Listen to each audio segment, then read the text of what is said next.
Anda kembali di Indonesia Business Forum, Mas Tauhid. Tadi pertanyaan saya menyambung pertanyaan tadi. Ini Indonesia perekonomiannya apakah lagi tidak baik-baik saja? Banyak sekali yang di-PHK, nilai rupiah anjlok. Kalau kita lihat ya, menjelang kuartal kedua ini selesai, trennya terjadi pelemahan begitu ya. Yang pertama tidak ada daya dorong ekonomi begitu ya.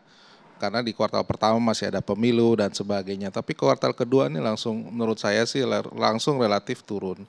Dilihat dari berbagai indikator, indeks keyakinan konsumen, kemudian penjualan real dan sebagainya cenderung menurun. Dan kalau kita lihat juga di data PDB kita, produk domestik bruto kita, konsumsi kita kan tidak pernah mencapai 5% ya dalam beberapa kuartal. Itu menunjukkan bahwa memang daya beli masyarakat cenderung melemah begitu. Misalnya saja untuk katakanlah UMKM kita nih, trennya justru mereka yang usaha-usaha mikro, kecil dan menengah itu malah kredit macetnya itu tambah tinggi gitu ya. Sebelumnya bisa 3,1, sekarang sudah 3,98 begitu. Dan ini menunjukkan bahwa karena UMKM kita marketnya adalah masyarakat bawah, sehingga kalau mereka aktivitas ekonominya katakanlah terhenti, otomatis bisnis UMKM juga berisiko dan akhirnya kredit macet. Jadi situasinya memang dari kondisi ya kurang baik lah dengan membaca situasi ini. Nah, memang banyak faktor tentu saja kenapa agak sedikit pelemahan, terutama sampai saat ini Januari agak cenderung turun sampai sekarang. Ya kalau kita lihat pertama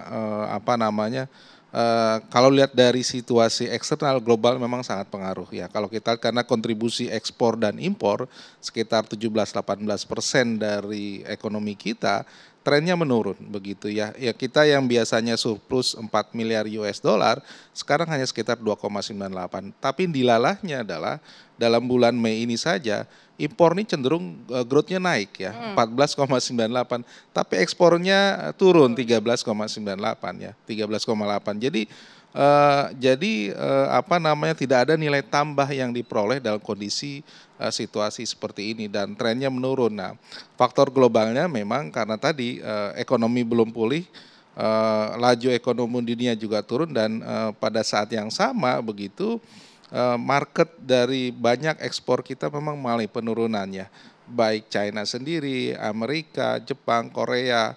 Kalau kita lihat dari 10 negara mitra dagang utama kita, hampir separuhnya turun begitunya. Dan masalahnya adalah mitra dagang kita misalnya China, mereka juga pusing dengan industri mereka begitu, sehingga mau tidak mau strateginya adalah bagaimana produksi mereka bisa secepatnya diekspor ke berbagai negara dengan harga yang downgrade kan begitu. Ini yang kemudian memang masuk ke negara-negara berkembang yang pasarnya memang sangat besar. Berarti meningkatkan produksi itu yang dilakukan negara lain. Kemudian Betul. Indonesia relaksasi impor apakah tepat? Ya, menurut saya ya dengan situasi ini jadi menjadi pertanyaan begitu ya. Relaksasi impor dengan tadi saya sepakat dengan Pak Danang ya, itu akan menimbulkan moral hazard begitu ya bagi para pelaku impor dengan alasan penumpukan di pelabuhan begitu ya. Padahal kan belum dibuka semua itu. Berapa yang sebenarnya bahan baku utama untuk tekstil, barang setengah jadi atau barang final begitu. Nah, kalau misalnya katakanlah hampir 70-80% barang final daripada tekstil, ya sudah habis tekstil kita, nggak bisa katakanlah nggak bisa bertahan lagi, PHK akan terjadi begitu ya. Ini yang kemudian tidak dibuka ke publik, sebenarnya yang benar-benar boleh masuk berapa. Nah ini yang sebetulnya menjadi bahan pertanyaan. Apalagi saya menduga bahwa pola ini sudah lama berjalan ya. Sudah lama berjalan sejak memang produk-produk dari Cina membanjiri kita. Dan ini yang kemudian ketika kita mulai menegakkan aturan untuk pertimbangan teknis dan itu dibolehkan oleh WTO, itu yang kemudian kita sedikit kendur begitu. Baik, kalau misalnya keran impornya masih terus dibuka, ini ancaman PHK ke depannya apakah kemungkinan berpotensi meningkat ini? Ya sederhananya tentu saja ya, dengan situasi normal pun itu terus terang itu masih akan terjadi begitu ya. Kalau saya lihat tren 2 tahun terakhir pertumbuhan sektor TPT di growth ekonomi itu cenderung negatif begitu. Ini menunjukkan aktivitas ekonomi di sektor ini memang mengalami penurunan dan impact-nya tadi adalah tentu saja PHK begitu. Nah, Baik. saya kira ini memang harus ada upaya serius ya, baik di hulu maupun sampai di hilirnya. Tentu saja garda terdepan ini adalah di kebijakan-kebijakan mengenai perdagangan gitu ya. Walaupun kita sudah memiliki tingkat katakanlah terlalu lemah ketika melakukan negosiasi perjanjian perdagangan. Baik. Baik, saya mau ke salah satu korban PHK yang sudah hadir juga pada malam hari ini, ada Mas Lukman. Mas Lukman, boleh diceritakan kapan di PHK dan saat ini bekerja seperti apa? Terakhir di PHK tahun 2023 di Jawa Barat. Di Jawa Barat, tekstil Iya, juga? tekstil juga. Baik, saat ini bekerja? Serabutan aja sekarang. Serabutan itu Iya. masih berhubungan dengan tekstil juga? Bukan, Bukan. istilahnya ada yang manggil aja kalau misalnya ada yang diperlukan misalnya begitu aja. Berarti kalau panggilan seperti itu dalam sebulan biasanya bisa berapa kali itu? Nggak tentu gitu. Bisa nggak sama sekali?